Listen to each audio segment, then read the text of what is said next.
एक शहर में मनोज और उसकी पत्नी पायल रहते थे। उनके पास भगवान की दी हुई हर चीज थी।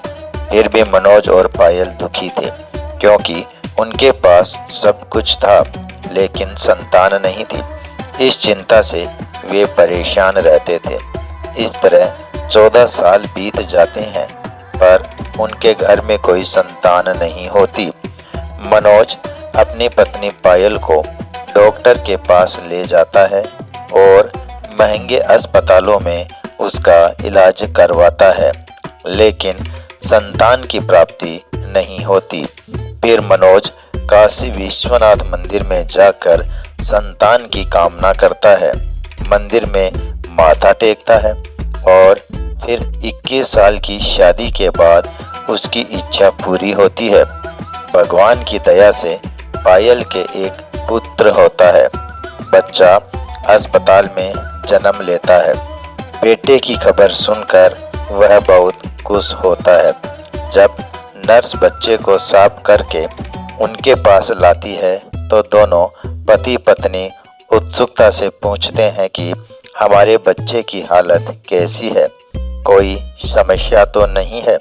उनकी बातें सुनकर नर्स उन्हें बताती है कि उनका बेटा स्वस्थ है लेकिन उसकी एक आंख नहीं है।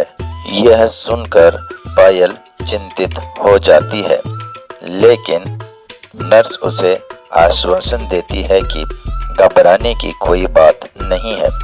पायल अपने बेटे को गले लगा लेती है और कहती है कि कोई बात नहीं, एक आंख नहीं है तो क्या हुआ, दूसरी आंख तो है। यह मेरे दिल का टुकड़ा है और मेरे लिए दुनिया का सबसे सुंदर बच्चा है। किसी का रंग चाहे काला हो या गोरा और खूबसूरत हो या बदसूरत, माँ अपने बच्चों को उनके शरीर से नहीं बल्कि उनकी आत्मा से प्यार करती है। पायल अपने बच्चे को देखकर कहती है कि मेरा बच्चा कितना प्यारा है। यह सुनकर नर्स की आंखें भी नम हो जाती है।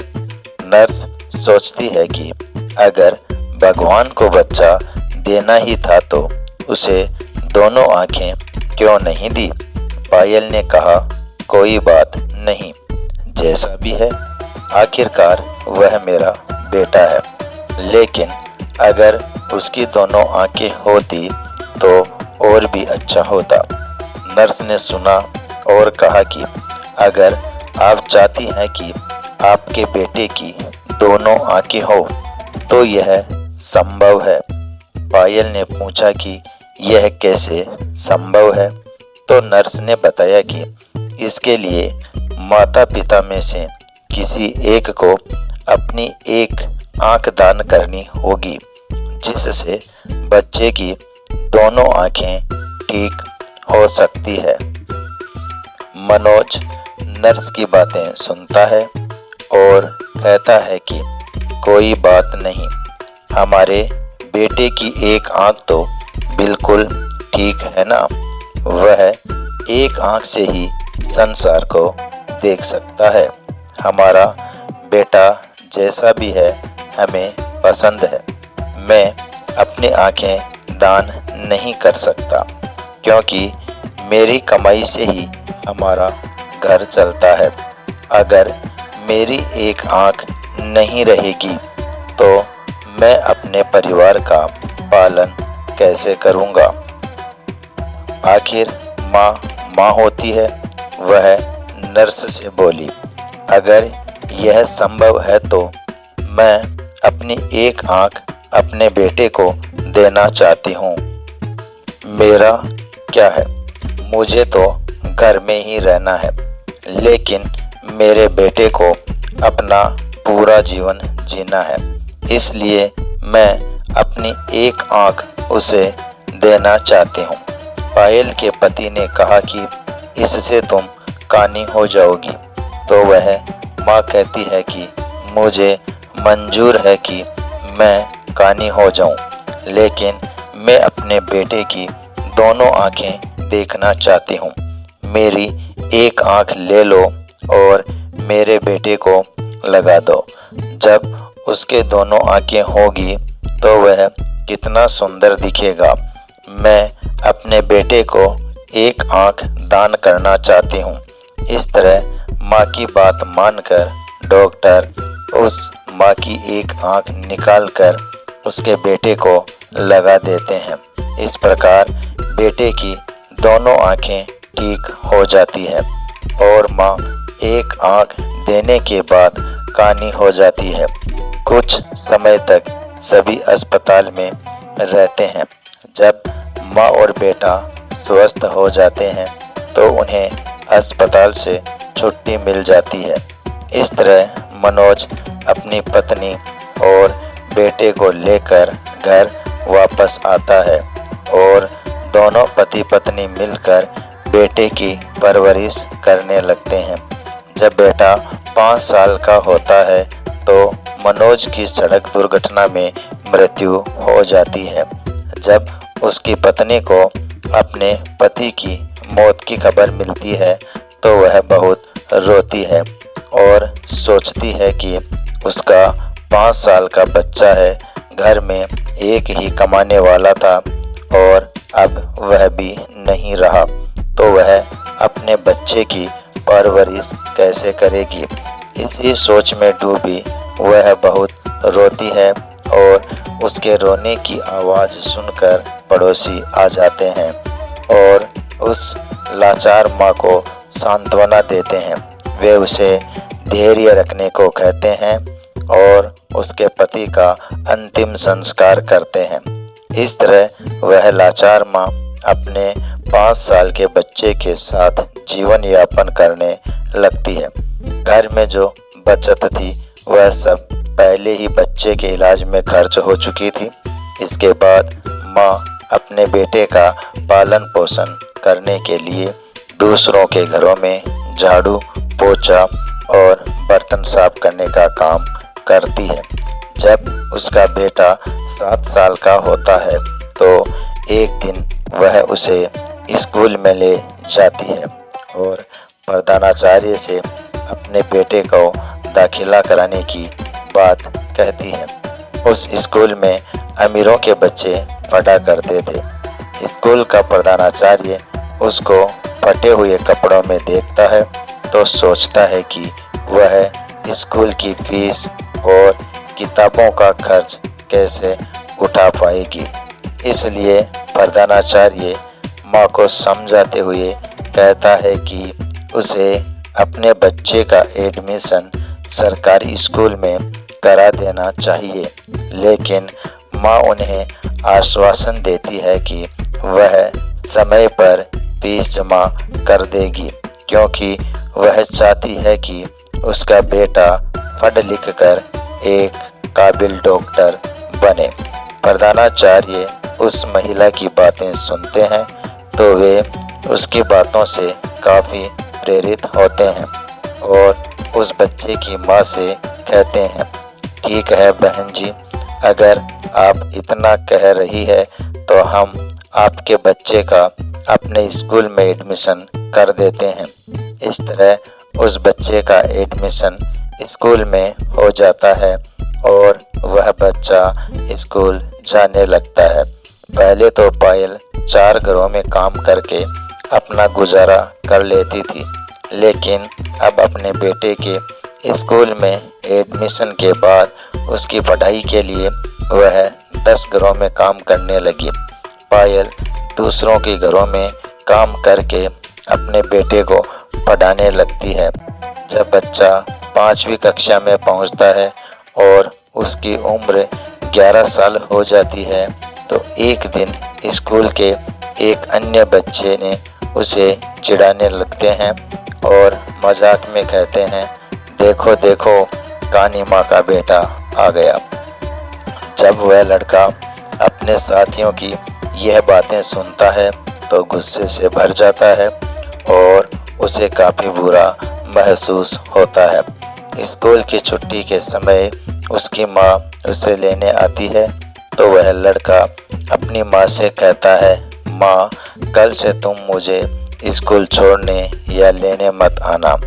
जब माँ ने पूछा कि क्या बात है तुम ऐसा क्यों कह रहे हो? तो लड़का जवाब देता है, माँ तुम्हारी शक्ल ठीक नहीं है, तुम कानी हो। जब तुम मेरे साथ स्कूल आती हो तो मेरे दोस्त मेरा मजाक उड़ाते हैं और तुम्हारी वजह से मुझे शर्मिंदगी उठानी पड़ती है। वह अपनी माँ के बारे में ऐसी बातें कहता है। वह लड़का अपनी माँ से बहुत सारी शिकायतें करता है। माँ अपने बेटे के मुँह से यह बातें सुनती है तो उसे बहुत दुख होता है, लेकिन फिर भी वह चुप रहती है। माँ अपने बेटे की बातों को समझती है और कहती है, कोई बात नहीं बेटा, अगर तुम चाहते हो तो मैं कल से स्कूल नहीं आऊँगी, पर तुम अकेले स्कूल कैसे जाओगे? इस पर बेटा जवाब देता है, माँ मैं अब बड़ा हो गया हूँ और मैं खुद स्कूल जा सकता हूँ, तुम्हें मेरे साथ आने की ज़रूरत नहीं है। माँ उसकी बात सुनकर कहती है, ठीक है बेटा, अब मैं तुम्हारे साथ स्कूल नहीं आऊँगी, लेकिन ध्यान से आना जाना। तुम्हारे पिता के साथ हुए हादसे की वजह से मुझे चिंता रहती है। बेटा कहता है, माँ तुम फिक्र मत करो, मैं संभल कर आया जाया करूँगा। और उस दिन के बाद से बेटा अकेले ही स्कूल आने जाने लगा। जैसे जैसे बेटा बड़ा होता गया, उसके खर्चे भी बढ़ते गए और उसकी माँ पर काम का बोझ भी बढ़ता गया। समय का पहिया चलता गया और इस तरह वह बच्चा अपनी स्कूली शिक्षा समाप्त करता है और उसके पूरे वर्ग में सर्वश्रेष्ठ अंक प्राप्त करता है। फिर वह उच्च शिक्षा के लिए शहर की ओर रुख करता है। जब बेटा शहर जाता है तब उसकी माँ जो कमाई करती थी वह कम पड़ने लग जाती है, क्योंकि पहले केवल किताबों और फीस का खर्च था, लेकिन जब बेटा शहर जाता है तो खर्चे और भी बढ़ जाते हैं। माँ कितना भी कमाती लेकिन बहुत कम पड़ने लगता है, लेकिन माँ हार नहीं मानती और पहले जहाँ वह 10 घरों में काम करके अपने बेटे का खर्च उठाती थी, वहीं बेटे के शहर जाने के बाद 15 घरों में काम करने लगी और रात के 11 बजे तक काम करती। तब कहीं जाकर वह अपने बेटे के लिए महीने के 10,000 रुपये भेज पाती थी।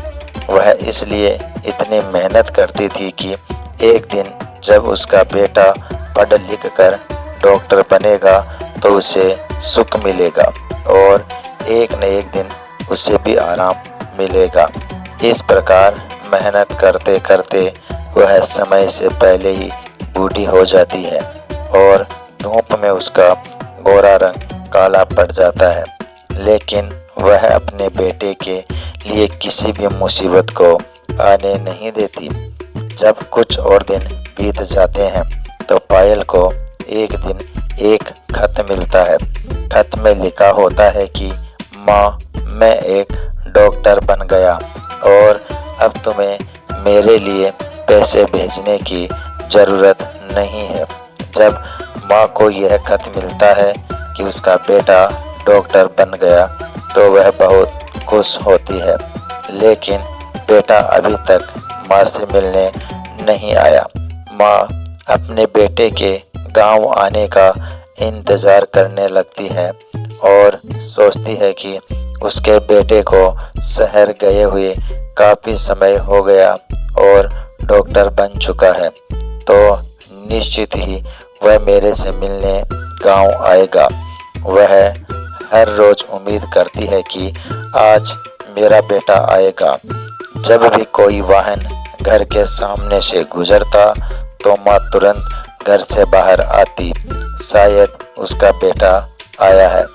इस तरह के इंतज़ार में उसे कई दिन गुजर गए। रात को उस माँ को नींद नहीं आती।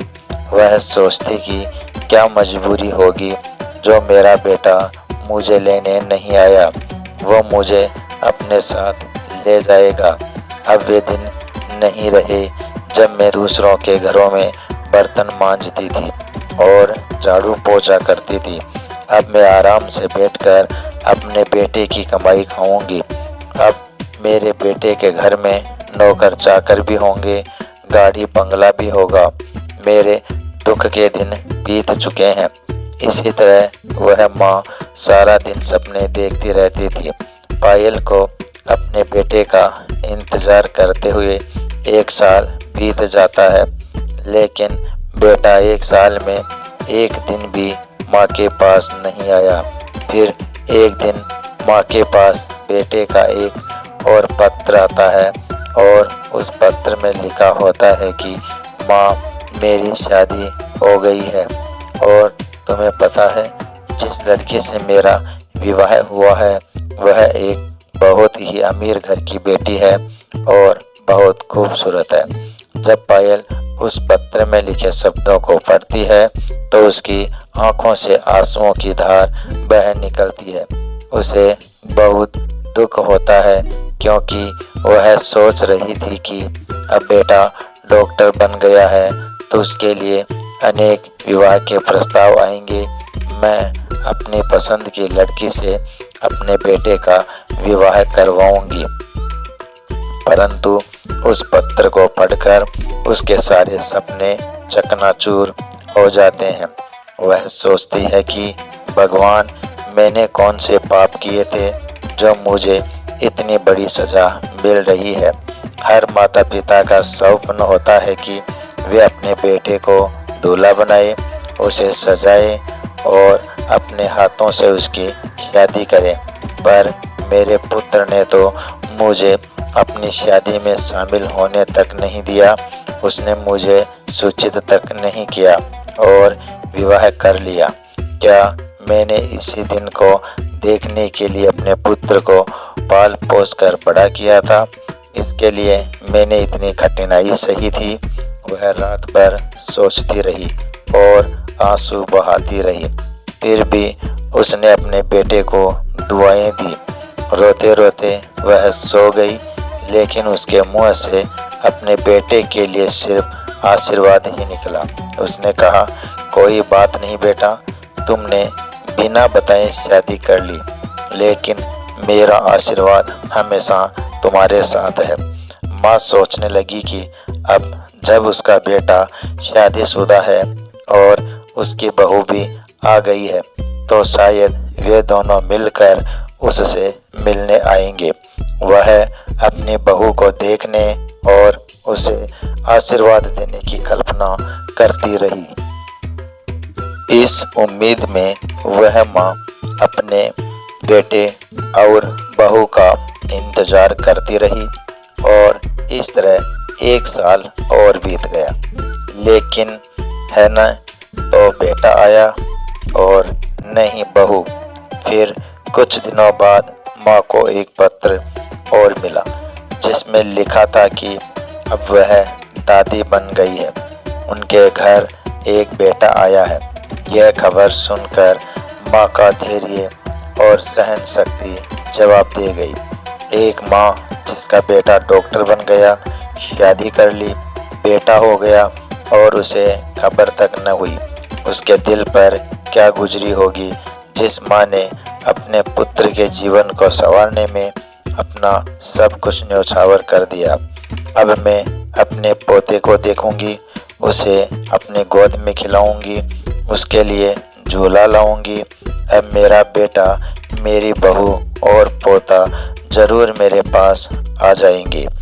यह सब सोचते हुए माँ बेचैन हो उठती है। जब 7 महीने इंतजार करने के बाद भी कोई नहीं आया तो माँ का सब्र का बांध टूटने लगता है। वह बेचैन हो जाती है और उसी बेचैनी में वह फैसला करती है कि वह रास्ता पूछते हुए उस शहर में पहुंचती है जहां उसका बेटा रहता है। शहर पहुंचकर बूढ़ी माँ एक ऑटो वाले को अपने पास बुलाती है और ऑटो वाले को अपने बेटे का पता दिखाती है और कहती है, बेटा मुझे इस जगह पर जाना है। ऑटो वाला पता देखकर उसे उस जगह पर ले जाता है और बंगले के सामने ऑटो खड़ा करके कहता है कि माँ, आप जिस पते पर जाना चाहती थी वह यही है।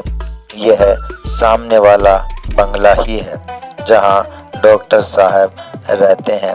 तब माँ उस ऑटो वाले को किराया दे देती है। माँ अपना बैग उठाकर बंगले की ओर बढ़ जाती है। जब उसकी नज़र डॉक्टर साहब के बंगले पर पड़ती है तो वे खुशी से भर जाती है। दरवाजे पर चौकीदार बैठे होते हैं। यह देखकर माँ को बहुत खुशी होती है कि उनका बेटा कितने सुंदर घर में रहता है। बूढ़ी माँ ने अपने पोते के लिए खिलौने और बहू के लिए साड़ियाँ अपने थैले में रखी हुई थी। जब बंगले के अंदर जाने लगती है तो गेट पर खड़े चौकीदार की नज़र उन पर पड़ती है। चौकीदार देखता है कि एक बुजुर्ग महिला जो फटे पुराने कपड़े पहने हुए हैं बंगले के अंदर आ रही है। चौकीदार उनसे पूछता है कि वे किससे मिलने आई है और इस तरह अंदर क्यों जा रहे हैं। माँ रुक जाती है और चौकीदार से कहती है कि यहाँ उनका बेटा रहता है और उनके बेटे का बेटा हुआ है, इसलिए वे अपने पोते को देखने आई है। चौकीदार उन्हें डांटते हुए कहता है, क्या उन्होंने कभी अपनी शक्ल आईने में देखी है? पता है कि यह बंगला किसका है? यह एक प्रतिष्ठित डॉक्टर का बंगला है। तब माँ कहती है कि उन्हें पता है कि यह डॉक्टर का बंगला है और वही उसके पुत्र हैं। चौकीदार ने कहा, डॉक्टर साहब, आपके बेटे कैसे हो सकते हैं? जब यह बात सुनकर पास खड़ा एक अन्य चौकीदार उस महिला के पास आता है। जब उसे पता चलता है कि वृद्ध महिला कह रही है कि वो डॉक्टर साहब की माँ है तो वह चौकीदार उससे सवाल करता है, माताजी, क्या आपके पास कोई सबूत है जिससे हम यह जान सकें कि आप हमारे डॉक्टर साहब की माँ है? जब वह महिला उस चौकीदार की बात सुनती है तो वह तुरंत अपनी साड़ी के पल्लू में बंधा हुआ पत्र उसे दिखाती है जो उसके पुत्र ने उसे भेजा था। चौकीदार जब पत्र खोल कर देखता है और भेजने वाले का पता देखता है तो वह वृद्ध महिला से क्षमा मांगता है और कहता है, हमें माफ़ कर दो, हमें नहीं पता था कि आप डॉक्टर साहब की माँ है। पायल कहती है कि कोई बात नहीं, मैं आपको माफ़ करती हूँ। बताइए मेरा बेटा और बहू कहाँ है? तब चौकीदार दूर से इशारा करते हुए कहता है कि जो कमरा ऊपर दिख रहा है वह आपके बेटे का कमरा है और वह इस समय घर पर नहीं है। अब वह माँ अपना सामान नीचे रख देती है और सोचती है कि सामान को बाद में उठा लूँगी, पहले अपने पोते और बहू को देख लूँ। यह सोचकर बूढ़ी माँ जल्दी जल्दी सीढ़ियाँ चढ़कर घर के अंदर चली जाती है। घर में प्रवेश करते ही उसे आंगन में पालना दिखाई देता है जिसमें उसका पोता झूला झूल रहा होता है। अपने पोते पर नज़र पड़ते ही वह दौड़कर पालने से उसे उठा लेती है और उसे सीने से लगाकर प्यार करने लगती है। जब वह अपने पोते को गोद में लेकर प्यार करती है तो बच्चे की नींद खुल जाती है और वह जोर जोर से रोने लगता है।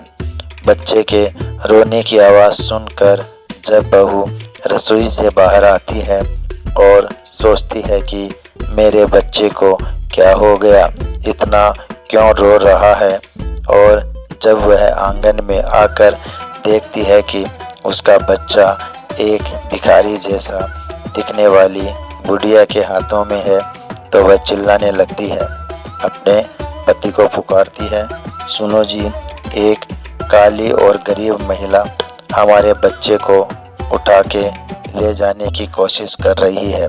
पति के आने पर वह अपने बच्चे को उस बुजुर्ग महिला से लेकर अपने पति से कहती है, आपने घर की सुरक्षा के लिए कैसे लोगों को रखा है?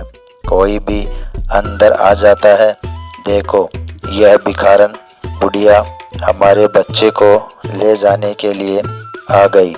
वह बुजुर्ग महिला कहती है, मैं चोर नहीं हूँ, मैं तो तुम्हारी सास हूँ और यह जो तुम्हारे पास खड़ा है वह मेरा बेटा है। तुम्हारी गोद में जो बच्चा है वह मेरा पोता है, मैं उसे क्यों चुराऊंगी? जब बहू इन बातों को सुनती है तो वह अपने पति से पूछती है, क्या यह सच है? पायल के बेटे ने कहा, ये झूठ बोल रही है। तब पायल बोली, बेटा तुम तो आए ही नहीं। जब तुम नहीं आए तो मैं खुद ही तुमसे और तुम्हारी पत्नी से मिलने आ गई। मुझे अपने पोते को देखने की बहुत इच्छा थी, इसलिए मैं यहाँ आई हूँ और तुम कह रहे हो कि मेरी कोई माँ नहीं है। जब तुम्हारी पत्नी तुमसे पूछती है कि यह बुजुर्ग महिला क्या कह रही है तो तुम कहते हो कि उनकी बातों में मत आना। मैं कसम खाकर कहता हूँ कि यह बुजुर्ग महिला मेरी माँ नहीं है। माँ सोचने लगती है कि जिस बेटे को उन्होंने मेहनत मजदूरी करके पढ़ाया लिखाया वही बेटा उन्हें पहचानने से इनकार कर रहा है। वह कसम खाकर भी यह मानने को तैयार नहीं है कि यह उनकी माँ है जो उनके जीने का सहारा थी, जिसके लिए वे कभी अभी भी जिंदा है, जिसके लिए उन्होंने अपनी जवानी को कुर्बान कर दिया। वह कह रहा है कि यह बुजुर्ग महिला झूठ बोल रही है, यह उनकी माँ नहीं है। इस दुनिया में उनका एक ही सहारा था और आज वह भी छूट गया। माँ समझ जाती है कि उनके बड़े बेटे ने एक बड़े घर की बेटी से शादी की है और बड़े पद पर पहुंच गया है, इसलिए वह उन्हें पहचानने से इनकार कर रहा है। माँ कहती है, बेटा कोई बात नहीं, मुझे लगा कि तुम मेरे बेटे हो इसलिए मैं तुम्हारे पास आ गई, क्योंकि तुम्हारे जैसा मेरा भी एक बेटा है जिसे मैंने मेहनत मजदूरी करके डॉक्टर बनाया है, जो मेरे जीने का सहारा था। लेकिन अब मुझे पूरा यकीन है कि तुम मेरे बेटे नहीं हो सकते, मुझसे गलती हो गई है। ऐसा कहते हुए माँ आंसू बहाते हुए घर की सीढ़ियाँ उतरने लगती है और सोचती है कि उसका एकमात्र सहारा भी आज उससे दूर हो गया है। वह किसके भरोसे जिएगी? उसकी आस्था भी टूट गई। जिसे उसने अपने जीवन का आधार समझा था, जो उसके जीवन की नैया को पार लगाने वाला था, वही अब इस बुढ़ापे की नैया को मझधार में छोड़ रहा है। इस तरह आंसू बहाते हुए माँ धीरे धीरे नीचे उतरती है। उसके मन में ख्याल आता है कि जब उसका बेटा ही उससे मुँह मोड़ चुका है तो अब वह इस जीवन को कैसे जिएगी? बेटे के बिना इस जीवन का क्या होगा? इस तरह वह माँ अपने बेटे के घर से बाहर निकल जाती है और बंगले के बाहर बने चौकीदारों के कमरे तक पहुंच जाती है। वहां एक चौकीदार को पास बुलाकर कहती है, बेटा मुझे एक पत्र लिखवाना है, क्या तुम मेरे लिए यह काम कर सकते हो? चूँकि चौकीदार पहले से ही जानते थे कि यह बुजुर्ग महिला डॉक्टर साहब की माँ है, इसलिए वह तुरंत कागज और कलम ले आता है और कहता है, माँ जी आप जो लिखवाना चाहती है वो लिखवा लो। इस तरह बुजुर्ग माँ बोलती जाती और चौकीदार लिखता जाता है। पत्र पूरा लिख लिया जाता है तो वह माँ चौकीदार से कहती है, बेटा मुझे बहुत प्यास लगी है, क्या तुम मेरे लिए थोड़ा पानी ला सकते हो। फिर माँ की बात सुनकर चौकीदार पानी लेने चला गया। इस बीच माँ अपनी साड़ी को पंखे से बांधकर आत्महत्या कर लेती है। जब चौकीदार पानी लेकर वापस आता है तो कमरे का दृश्य देखकर स्तब्ध रह जाता है। वह महिला फांसी के फंदे पर लटकी हुई मिलती है। वह तुरंत डॉक्टर साहब को यह खबर देने जाता है। खबर सुनकर डॉक्टर साहब और उनकी पत्नी उस कमरे की ओर दौड़ते हैं। जब उसका बेटा अपनी माँ को उस हालत में देखता है तो उसके पैरों तले जमीन खिसक जाती है और वह अपना सिर पकड़कर जमीन पर बैठ जाता है। वह सोचता है कि उसे नहीं पता था कि उसकी बातें उसकी माँ को इतनी बुरी लगेगी कि वह आत्महत्या कर लेगी। डॉक्टर की पत्नी को माँ के हाथ में कागज का टुकड़ा दिखाई दिया तो उसने वह कागज लिया और पढ़ने लगी तो उसकी आंखें नम हो गई। उस पत्र में लिखा था, मेरा आशीर्वाद है कि तुम बहुत तरक्की करो। मेरी दुआएं हमेशा तुम्हारे साथ हैं। मैं तुम्हें कुछ राज बताना चाहती हूँ।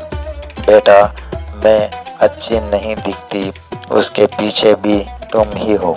जब तुम पैदा हुए थे तुम्हारी एक आँख नहीं थी। मैंने अपनी आँख देकर तुम्हें खूबसूरत बनाया और खुद बदसूरत हो गई और तुम इसी कुरूपता से घृणा करते हो क्योंकि मैं एक आँख वाली हूँ और मेरा रंग काला है। वह भी बेवजह नहीं है बेटा। जिस मुकाम पर तुम आज हो उसे पाने के लिए मैंने दिन रात मेहनत की है। मैंने कभी नहीं सोचा कि कितनी गर्मी या सर्दी है। बस तुम्हें पढ़ाने और तुम्हारे खर्चे उठाने में लगी रही और इसी कारण मेरा रंग काला पड़ गया। लेकिन मुझे इसका कोई अफसोस नहीं क्योंकि तुम सुंदर हो और उसी में मेरी खुशी है। मैं तुमसे मिलने की इच्छुक थी, अपने पति को देखना चाहती थी और अपनी बहू से मिलने की आशा रखती थी, इसलिए मैं शहर आ गई।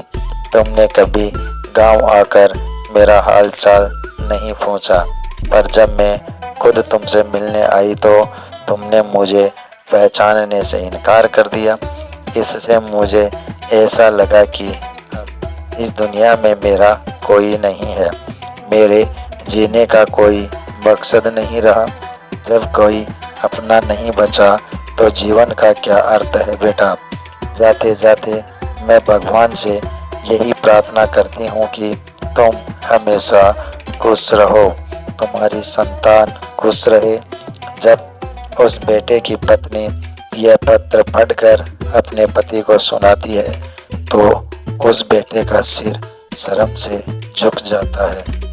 उसे अपने आप पर घिन आने लगती है कि माँ ने उसकी जिंदगी संवारने में अपना सब कुछ लुटा दिया।